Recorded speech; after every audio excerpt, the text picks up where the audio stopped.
So I decided to do another one of these. I like saying so a lot, it seems, at the beginning of these because of the fact that it seems like it's a continuation of a conversation that I'm engaging in that hasn't stopped, that is sort of like going on, and so is sort of a way to bring in the addendum. But having the perspective that I have, it wasn't all there at the beginning. It was fostered over the years as the disappointments ensued. And the disappointments were that the ruse was more real than the reality was. That being said, it came across gradually, and the nervous laughter that ensued from embarrassments and being put on the spot sort of made for the gradual decline in the amusement of seeing the way things are, turning into fear of being so different from the way things are. I'll give you a perfect example. Like growing up, I got involved. Well, put it like this: growing up in the '60s, I was at the advent of a lot of things that had just come into common practice or common use that weren't around at the beginning of the 1900s. I mean, when you're a few generations away from indoor plumbing and toilets and stuff like that, where people used to have to go to outhouses and other things like that. And black and white television is sort of like dark green and light green, and it goes off at midnight, and the radio goes off at midnight, but you can still hear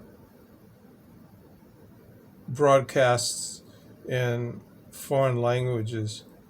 Then you get a sense of where I grew up. It was tail end of the 50s, early 60s, and there were a lot of things in transition during that time. And we were exposed to surrogate entertainment, especially if you were in a household that had one parent. So you're talking rotary phones, party lines where it was you were easily amused, or I was easily amused when two or three people ended up on my phone at the same time by mistake, and you could hear other people's conversations, eavesdrop, and even TV was like that. At least it seems like that now. And this is the only perspective that I can speak from, even though I can give reference to earlier perspectives in ignorance. We were laughing at a lot of things, and like when the water trucks came and washed all the trash that was in the sewers and the curbsides down into the sewer tanks, and you make a little boat and put it in there and watch it float down and pretend like you're on the boat and making all the different voices of people talking to each other, and acting out a story of men in peril and pretending like they're screaming, going down into the sewer, dying, and stuff like that. A lot of these things were influenced by the surrogate attendees that we had through the one-way screen on the dark green and light green TV that had like 3 or 4 channels, and then at the end of the night they played this Star Spangled Banner, and then there was this insert called meditation, and then the screen went blank, and so it was over, except for what you could imagine. What we used to imagine, I used to imagine, my mom would do a lot of sewing, and we'd have empty spools, and you'd draw different faces on the spools and give them names like yammies, and have them talking to each other and acting out what you saw on the television, or character references to people who were in school and different things like that.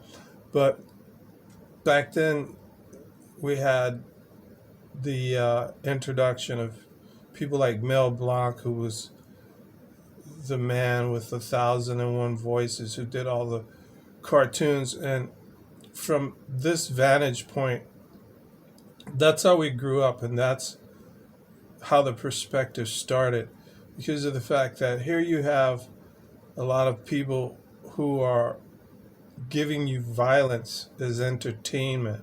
So it became funny to voyeuristically view the violence. For instance, the Roadrunner Coyote, you have a disheveled dog, for lack of a better ideology, who can go to this Acme company and get just about anything: beans for growing beanstalks, and bird seed for lures for traps and stuff like that, and bombs and all this other stuff. But he never considers getting food, and he's always coming up with these ingenious ideas on setting traps that backfire on him, because the suave, streamlined looking bird that he's so obsessed on getting for food outwits him at every turn. So, you say to yourself, now, why didn't he, or at some juncture in your life, you say, why didn't he just get food from Acme instead of obsessing over this bird? But the whole narrative was to prolong his suffering for the entertainment value of children, of all things. And so, how did he have the energy to constantly engage in these exploits and never perish from lack of eating? Yet it was the disheveled dog, after this svelte, almost feline-looking creature, that week after week after month after year, he would be resurrected from near death, and by all accounts, experiences that would cause him to die, and yet he'd be resurrected for another episode in sadism, voyeuristic pain doled out to children in order to amuse us. And then you have like the Elmer Fudd character, with a guy with a oversized head that far outweighs the size of his body, and he's got a garden, and he's got all this other stuff going on, and yet he's obsessed over this one rabbit that he can't ever have, and he gets shot in the face with his own gun, and it's funny because his eyes are crossed and he's all blackened out from the exhaust blast of the shotgun, and then he's resurrected for more abuse, more sadism, more masochism. much to the guffaws of the children who watched these programs, namely us. So much so that you get into the mindset where, because we're kids and we have a limited vocabulary, but we can identify with nature and the things around us, that you get kids running at birds and trying to kick them for fun, and looking at disheveled, caricature looking children at school, and using them for fun. And the whole idea was pointing and laughing at something that was downcast in front of you, that was lessened in value, that was considered not as smart, not as brave, not as swift. All of these descriptive terms that put into perspective a world that belonged in the minds, or that evolved and came from the minds of adults geared toward children. And then you had like the comic book heroes that looked like Charles Atlas and Arnold Schwarzenegger, and could defy normal human abilities. Like all of them had man after their names, whether it be a super man or a spider man or an iron man. You had all these things put into your face that were idols, and idol ideology that overwhelmed and overcame evil. And then you come out into a world where it's just permeated by evil. I remember watching on TV the aftermath and the news stories of the assassination of John Kennedy. It was one of the most influential times in America at that particular historical time, and everyone crying and upset, and the emotional regurgitations that you either fell prey to or suppressed. And I found myself suppressing those emotional regurgitations because of the fact that I don't want to be influenced that horrifically by them. But I mean, you had it all. There was like such a broad spectrum of emotions going on through the television that a lot of this stuff graduated into like the Laurel and Hardy, where pratfalls and violence was funny, and guys having pianos fall down the stairs on top of them, and getting hit by cars and things like that. It defied the reality that you lived in.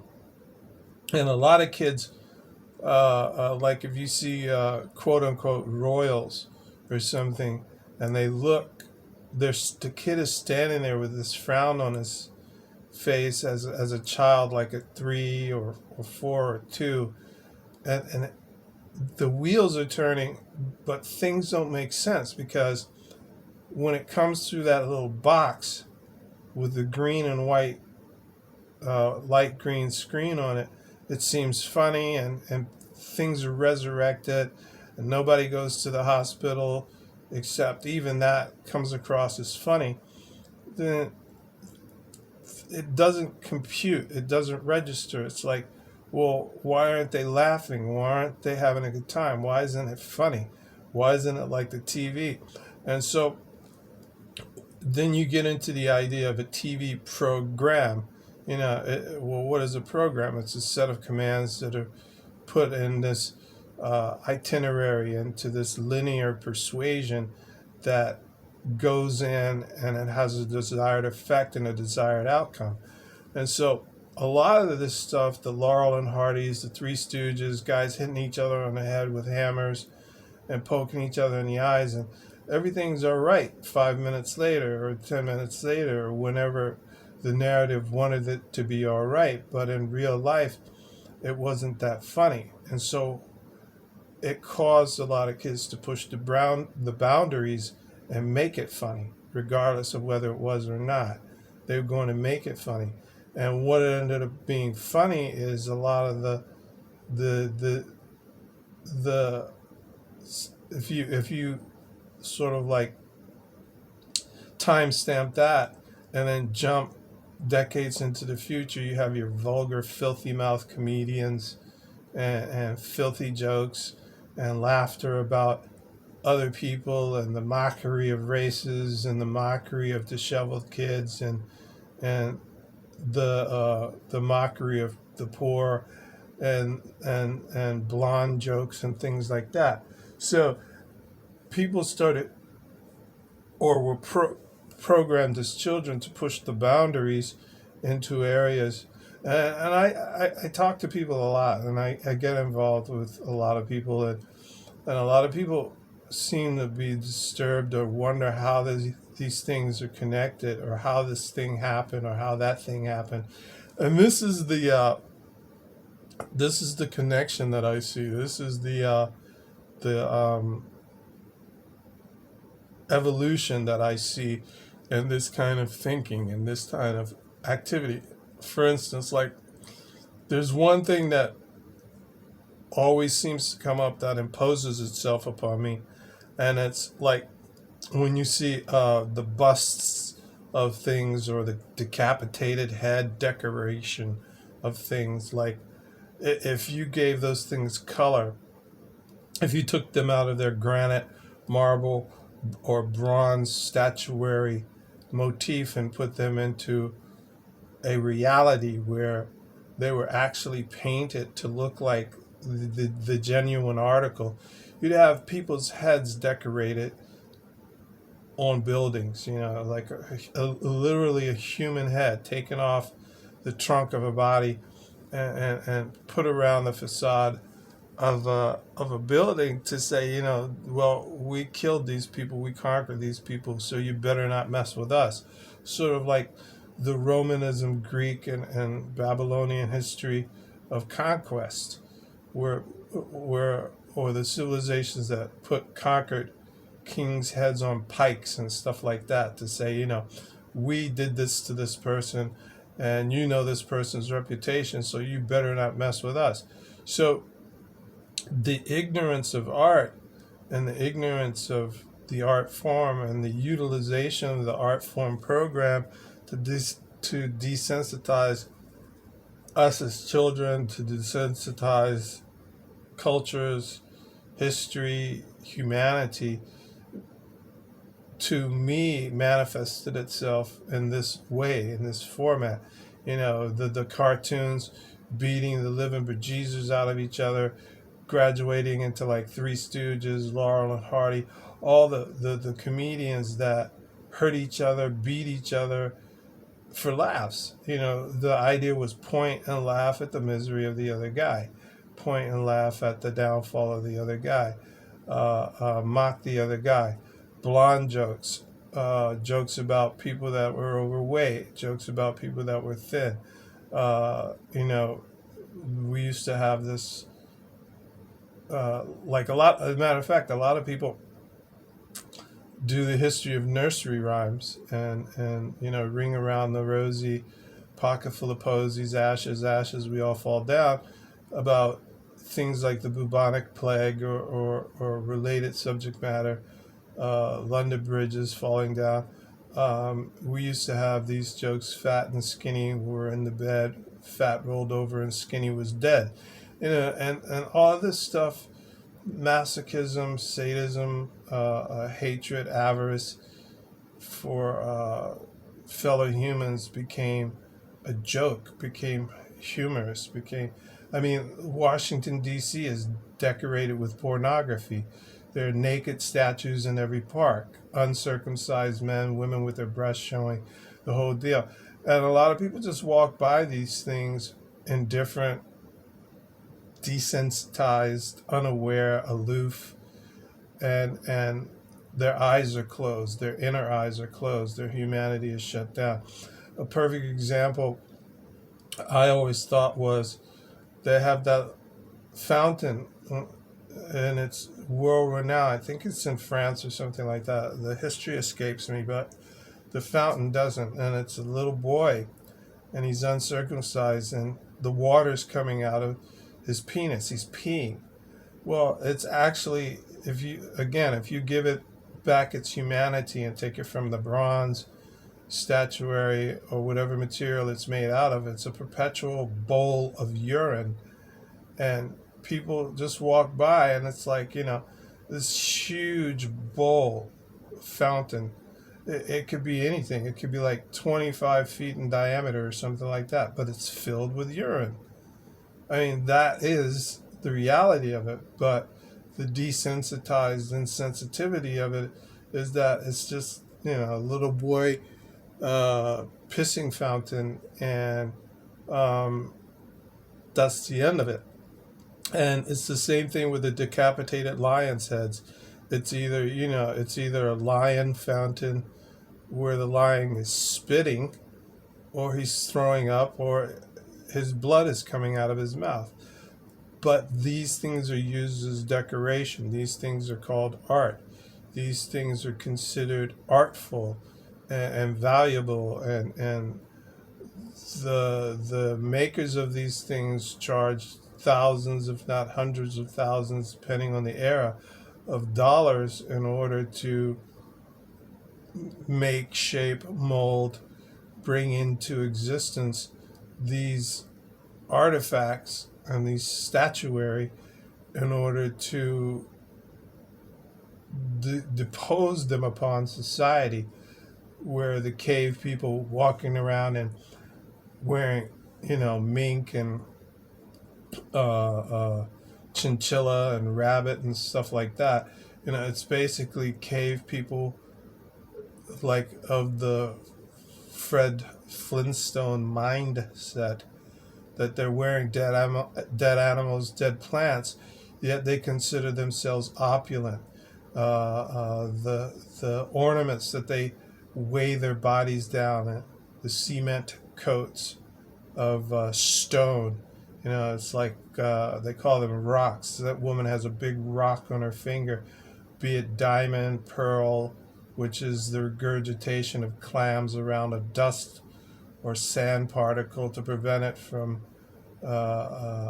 irritating its sensitive body and scratching it up. So it regurgitates this coating around it, and pearls are valuable, and rocks dug up from the ground that people have shined up and faceted meticulously have more value than human life. And humanity is something to point and laugh at, to insult, to denigrate, to put down, to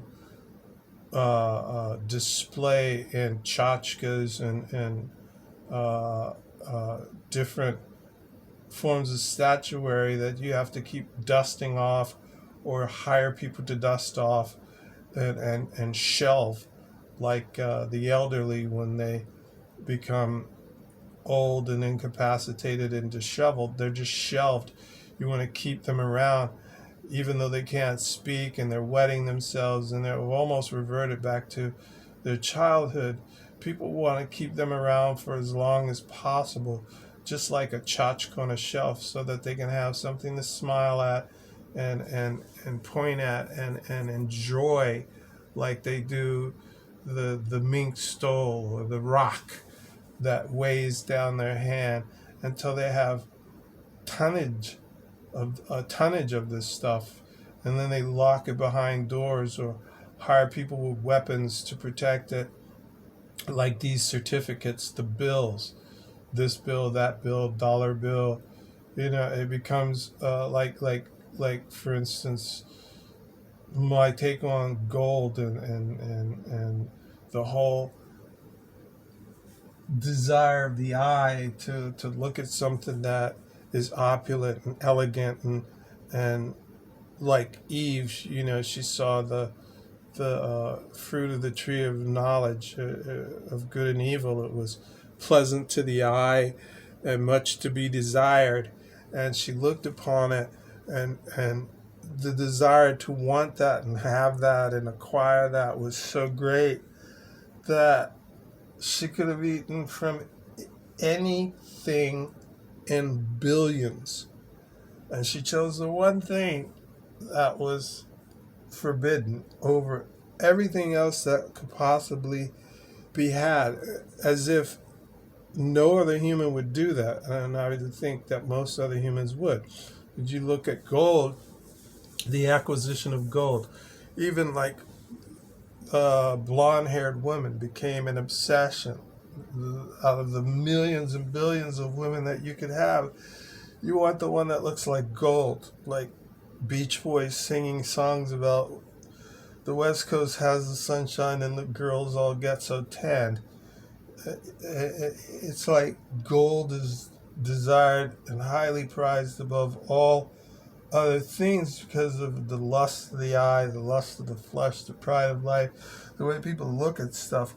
And so they value gold, and then you get the ilk that are jealous of it and want to denigrate it, so they make blonde jokes, in the millions to denigrate blondes because of their jealous or hatred or avarice against blondes because they're so desired and highly prized among all the women. And then you get into the Playboy Hefner ideology and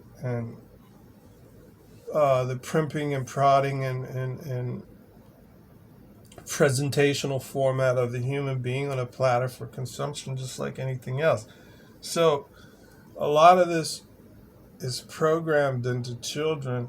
Like, for instance, in the cartoons, you see the saxophone start playing that sexy music, and the wolf's after the sheep, and the sheep or the lamb rolls its leg, wool up on its leg, and it's a shapely leg of a woman in a high heel, and the wolf's jaw drops down to the ground and his eyes bug out, and then you've got that old time car horn that goes off, and it's indicative of lust.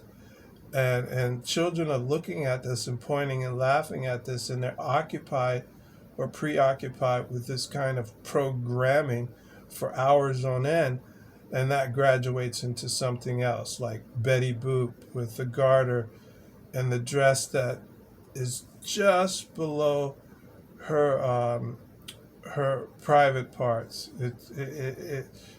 Her dress ends right there, and then she's got the roll off the shoulder top on that dress, and her cleavage is showing, and her head is larger than life, and all the animals want her, and this is cartoon. This is like superheroine for children, and this is shown to children to graduate them into things like the Marilyn Monroes and the quote unquote baby dolls, which baby and a doll. A doll was a beautiful woman who was dressed up, alluring, seductive for sex, and all of these programs, from the sadism and the beating each other up in cartoons to the beating each other up in adults to the actual horror movies, and then they mix the sex with the horror, and until your emotions are regurgitating like a washing machine, or an old one anyway. It would go this way, then that way, then this way, then that way. The new ones go in a cycle. But I mean, this is like quote unquote brainwashing. I mean, it was indoctrinating children into a culture, into a society where you walk around and you're oblivious because of the fact that your society is so smothered in this stuff. The obsession of material, the obsession of wealth, the obsession of gold, the obsession of bills, certificates, or dollar bills, which are bills for $1, because the United States is 29 trillion in debt because they keep spending bills. They're not 29 trillion wealthy.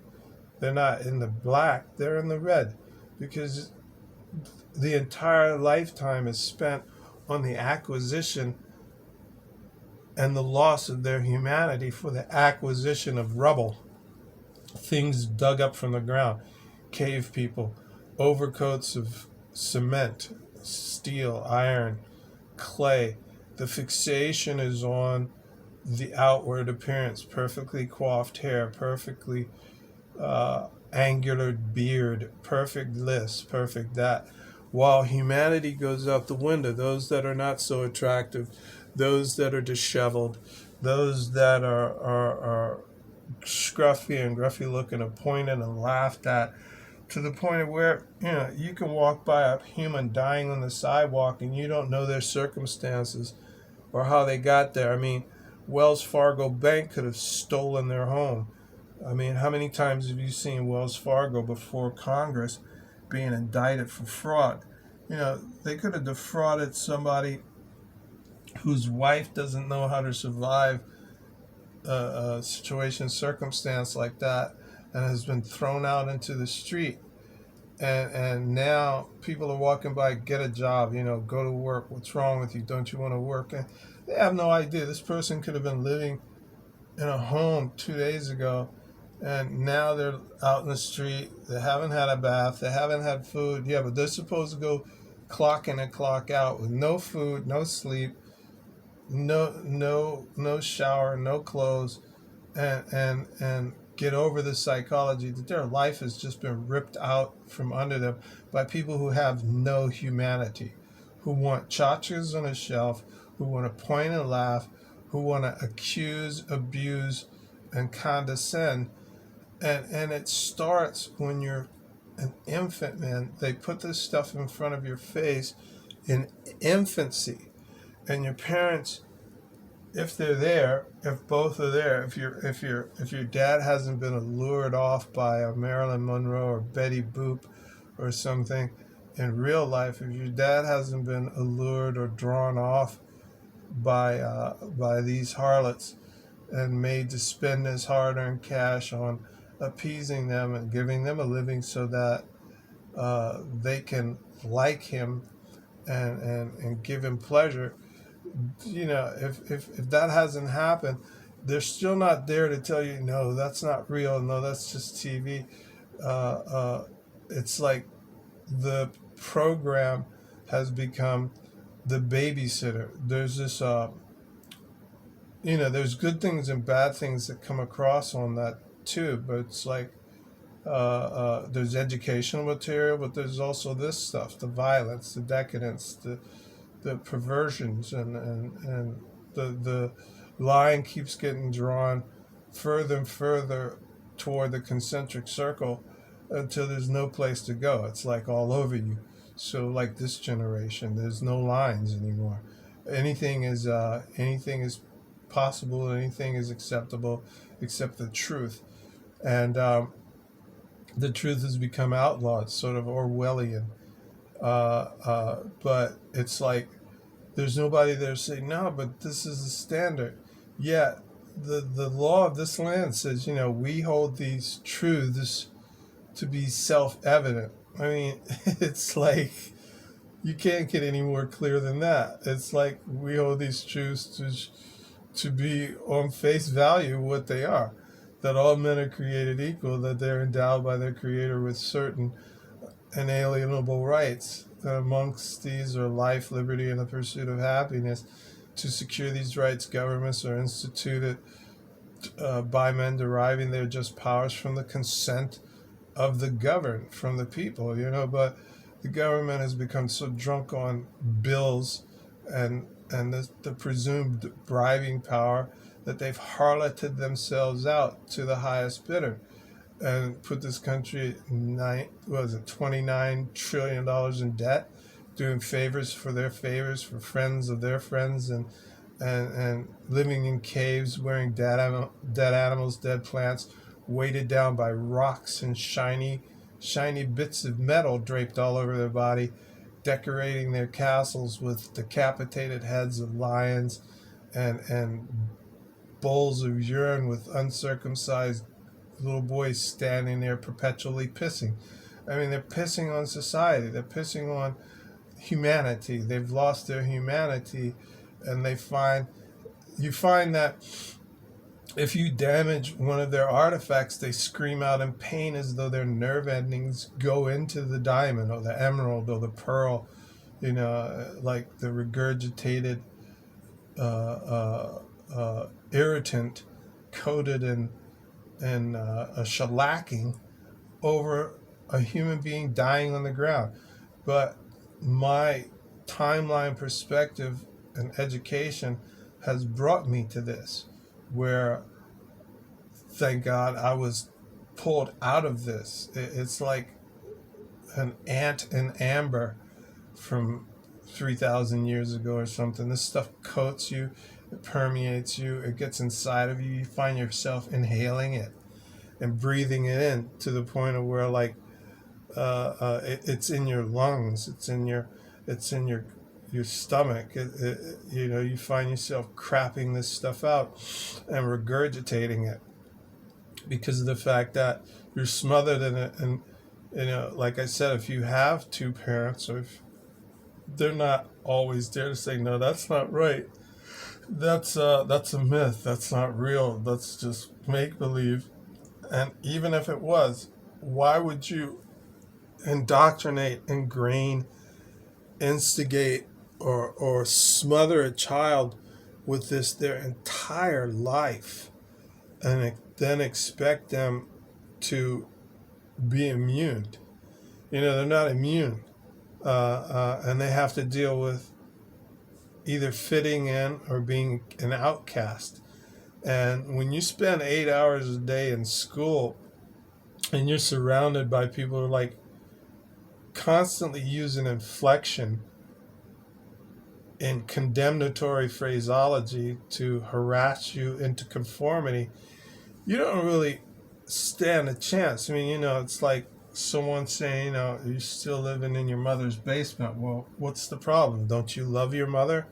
Don't you want to be around? I mean, when they become older and more incapacitated, what's a family supposed to do but be there? But they try to get you to foster these other families by hand-picked pals who you prefer to be around other than family. And family's been there for your entire life. So if you can't appreciate that, how can you appreciate a hand-picked pal unless that pal gives you the